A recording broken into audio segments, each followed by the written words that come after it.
সুপ্রিয় শিক্ষার্থীবৃন্দ, আশা করি প্রত্যেকেই ভালো আছো। আজকে তোমাদের সামনে নতুন একটি টপিকস নিয়ে হাজির হয়েছি। আমি মোহাম্মদ রেজাউল ইসলাম, প্রভাষক, ICT RCC public school and college. তো আজকে আমরা যে টপিকসটা আলোচনা করব তার নাম হলো ক্রায়োসার্জারি। তো এই টপিকসটা তোমাদের পরীক্ষার জন্য খুবই গুরুত্বপূর্ণ। দেখা যায় যে প্রতিবার এই অধ্যায় থেকে যদি কোনো প্রশ্ন সৃজনশীল দিতে চায় তাহলে ক্রায়োসার্জারি, তারপর তোমাদের যেগুলো আলোচনা করেছি যেমন ভার্চুয়াল রিয়ালিটি, এই টপিকসগুলো থেকে সৃজনশীল প্রশ্ন হওয়ার সম্ভাবনা খুবই থাকে। তো যার কারণে এগুলো ভালো করে পড়ব। তো ক্রায়োসার্জারি জিনিসটা কি, আমরা তার সাথে আজকে পরিচিত হব। চলো দেখি ক্রায়োসার্জারি আমরা কাকে বলবো। তো ক্রায়োসার্জারি আমরা কাকে বলবো সে বিষয়ে বলতে গেলে, ক্রায়ো অর্থ হচ্ছে বরফের মতো ঠান্ডা, আর সার্জারি মানে হচ্ছে হাতের কাজ। এই দুইটা শব্দ নিয়েই কিন্তু ক্রায়োসার্জারি গঠিত। এটা একটা গ্রিক শব্দ।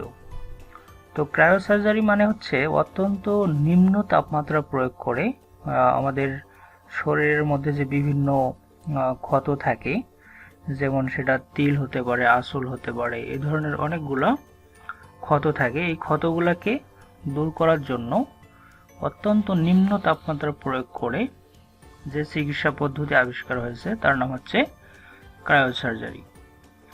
তো ক্রায়োসার্জারি এটা কেন করতে হয়? তোমরা জানো যে মানুষের ত্বকের বিভিন্ন সমস্যা থাকে, যেমন ত্বকের ক্যান্সার, তিল, আসিল, মেস্তা, এই ধরনের অনেকগুলা রোগ থাকে যেগুলা আমাদের দূর করার জন্য এই চিকিৎসা পদ্ধতির সেবা আমরা গ্রহণ করতে পারি। তো ক্রায়োসার্জারি সম্পর্কে যদি আরো বলতে যাই, তো ক্রায়োসার্জারির কি কি ব্যবহার আমরা দেখি একটু। তো ক্রায়োসার্জারিতে তোমার বিভিন্ন রোগ থাকে, যেমন ওয়ার্ট মোল, স্কিন ট্যাগ, সোলার কেরাটোস, মর্টনস নিউরোমা, তো ছোটোখাটো চর্ম ক্যান্সার। এছাড়াও আমি তোমাদের সহজ কিছু উদাহরণ দিলাম, যেমন আসিল, তিল, এই জিনিসগুলা, তারপর মেস্তা, এই রোগের চিকিৎসাও ক্রায়োসার্জারি ব্যবহার করা হয়। এখানে তোমরা ছবিতে দেখতে পাচ্ছ যে একটা এখানে হচ্ছে ক্রায়োসার্জারির জন্য যে যন্ত্রটা ব্যবহার করা হয়, ক্রায়োপ্রোব। এটা দিয়ে আমাদের যে আঙ্গুলের মধ্যে যে আসিলটা দেখা যাচ্ছে এটাকে ধ্বংস করার জন্য এটা তাপমাত্রা প্রয়োগ করতেছে। তো তোমাদের বলে রাখি যে ক্রায়োসার্জারিতে অত্যন্ত নিম্ন তাপমাত্রা, অর্থাৎ যখন এটা প্রয়োগ করা হয় -41 ডিগ্রি থেকে -196 ডিগ্রি সেন্টিগ্রেডের তাপমাত্রাটা নামিয়ে আনা হয়। এবং তখন কি হয় যে এই শরীরের রোগাক্রান্ত টিস্যুগুলোতে অক্সিজেন সরবরাহ বন্ধ হয়ে যায় এবং পরবর্তীতে এটা অটোমেটিক ধ্বংস হয়ে যায়।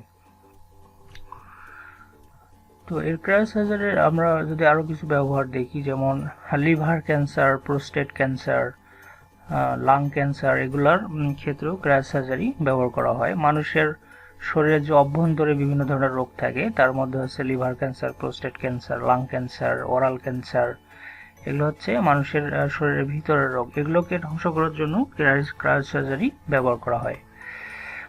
তো ক্রায়োসার্জারির মানুষের কোষ কলার কোমল অবস্থা, যেমন তোমরা ছবিতে দেখতে পাচ্ছ যে পেন্টার ফ্যাসিলিটি এবং ফিব্রোমাকে, এটাও ক্রায়োসার্জারির মাধ্যমে ভালো করা যায়।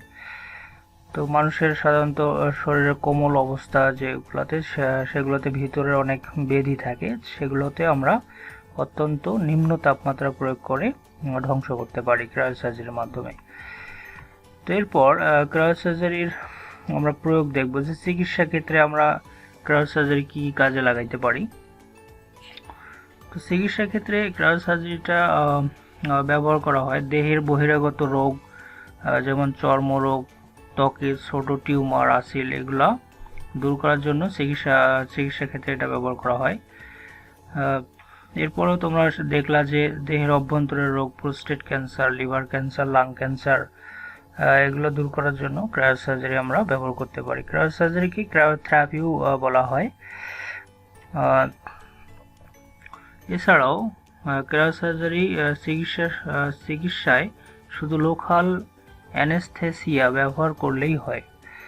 তো ক্রায়োসার্জারি অত্যন্ত নিম্ন তাপমাত্রায় প্রয়োগে আমরা দেহের ধ্বংসাত্মক যে শক্তি থাকে সেগুলোকে আমরা ক্রায়োসার্জারির মাধ্যমে বা ক্রায়োথেরাপির মাধ্যমে ধ্বংস করে দিতে পারি। তোমার ক্রায়োসার্জারির একটা ভালো সুবিধা হচ্ছে যে ক্রায়োসার্জারিতে অন্যান্য যে সার্জারিগুলো আছে সেগুলোর মতো কাটা ছেঁটা বা এরকম কিছু করা লাগে না, এবং রক্তপাতের সম্ভাবনা এখানে থাকে না, এবং অত্যন্ত নিখুঁতভাবে এই চিকিৎসা পদ্ধতিটা করা হয় যাতে তোমার শরীরের কোনো ক্ষত না হয়। আর শরীরের ক্ষত যেন না হয় এর জন্য যে এখানে তুমি যে যন্ত্রটা দেখতে পাচ্ছ ক্রায়োপ্রোব, এর সাহায্যে সামনে একটা সুইচ থাকে, এই সুইচের মাধ্যমে আমরা শরীরের ভিতরেও বিভিন্ন রোগাক্রান্ত টিস্যুকে ধ্বংস করতে পারি। তো শরীরের পাশের অঙ্গগুলো যেন ক্ষতিগ্রস্ত না হয় এর জন্য এখানে এমআরআই ব্যবহার করা হয়, ম্যাগনেটিক রিসোর্স ইমাজিং। তো এর সাহায্যে আমরা এটা প্রয়োগের মাধ্যমে শরীরের অভ্যন্তরে কি কোথায় কোন রোগ আছে সেগুলো শনাক্ত করা যায়। তো চিকিৎসা ক্ষেত্রে ক্রায়োসার্জারির সুবিধা হচ্ছে এখানে সময় এবং খরচ খুবই কম হয়। তারপর তোমার বিশেষ করে ক্যান্সার চিকিৎসা অন্যান্য চিকিৎসা পদ্ধতির তুলনায় এর সুবিধা বেশি। ক্রায়োসার্জারি চিকিৎসা পদ্ধতিতে প্রচলিত শল্য চিকিৎসার মতো অতটা কাটা ছেঁড়ার প্রয়োজন হয় না। তারপর ক্রায়োসার্জারির জন্য রোগীর তেমন কোনো পূর্ব প্রস্তুতির প্রয়োজন হয় না। আবার ক্রায়োসার্জারির জন্য তোমাকে হসপিটালেও অনেক দিন ধরে থাকতে হবে না। এটা খুবই একটি ভালো পদ্ধতি। তো ক্রায়োসার্জারিতে যেটা বললাম যে ক্রায়োপ্রোব যন্ত্রটি ব্যবহার করা হয়, আর এমআরআই বললাম যে ম্যাগনেটিক রিসোর্স ইমাজিং, এটা প্রয়োগ করে শরীরের যেন আশেপাশের অঙ্গগুলো ক্ষতিগ্রস্ত না হয় এবং এর সাহায্যে শরীরের অভ্যন্তরের রোগ নির্ণয় করা যায়। তো এই মেশিনটা দেখতে পাচ্ছ এখানে এমআরআই, আমরা অনেক সময় মেডিকেলে গেলে বলি যে এমআরআই করতে হবে। তো এমআরআই হচ্ছে ম্যাগনেটিক রিসোর্স ইমাজিং। তো এই যন্ত্রটার মধ্যে রোগীকে শোয়াই দেওয়া হয় এবং তার শরীরের মধ্যে যে রোগাক্রান্ত টিস্যুগুলো আছে সেগুলোকে শনাক্ত করা হয় মেশিনের সাহায্যে। তো এই মেশিনের মধ্যে কাউকে শোয়ালে আবার সেটা নড়াচড়া করা যায় না, না হলে এটা ডিটেক্ট করতে পারে না। তো ক্রায়োসার্জারির অলরেডি চিকিৎসা ক্ষেত্রের সুবিধাগুলো আমি বলে ফেলছি যে এটা সেরকম অত্যন্ত ক্ষুদ্রভাবে সেজনের মাধ্যমে এই চিকিৎসা পদ্ধতি দেওয়া যায় এবং রক্তপাতহীন একটা চিকিৎসা পদ্ধতি। এখানে রক্তপাতের সম্ভাবনা নাই বললেই চলে। তো এখানে এটাকে একটা স্ট্যান্ডার্ড চিকিৎসা পদ্ধতি বলা হয় ক্রায়োসার্জারি। এই চিকিৎসা পদ্ধতিটা আজ থেকে প্রায় 2500 বছর খ্রিস্টাব্দ পূর্বে তোমার মিশরীয়রা যে এই পদ্ধতি ব্যবহার করে আসে। তো পরে 1850 সালে রে এলিংটন নামে চিকিৎসক সে কি করেন এই ক্রায়োসার্জারির সাথে পরিচয় করে দেন। ক্রায়োসার্জারিতে তোমরা জানো যে ক্রায়োসার্জারিতে যে গ্যাসগুলো ব্যবহার করা হয় সেটা হচ্ছে তরল nitrogen, argon gas, carbon die oxide. তো এই গ্যাসগুলো ব্যবহার করা হয় আর সমন্বিতভাবে ডাইমিথাইল ইথার প্রোপেনের মিশ্রণ। তো ওকে বন্ধুরা, তোমাদের আজকে এই পর্যন্ত। নেক্সট দিন আমরা নতুন কোনো টপিকস নিয়ে হাজির হব। তো তোমাদের বাড়ির কাজ থাকলো ক্রায়োসার্জারি কি, চিকিৎসা ক্ষেত্রে এর ব্যবহার আলোচনা করো।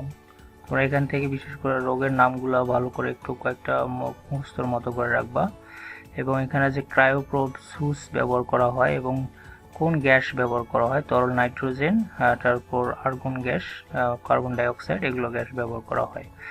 তো আশা করি সবাই বুঝতে পারছো। সে পর্যন্ত আজকে এই পর্যন্ত। তোমরা ভালো থাকো। আল্লাহ হাফেজ।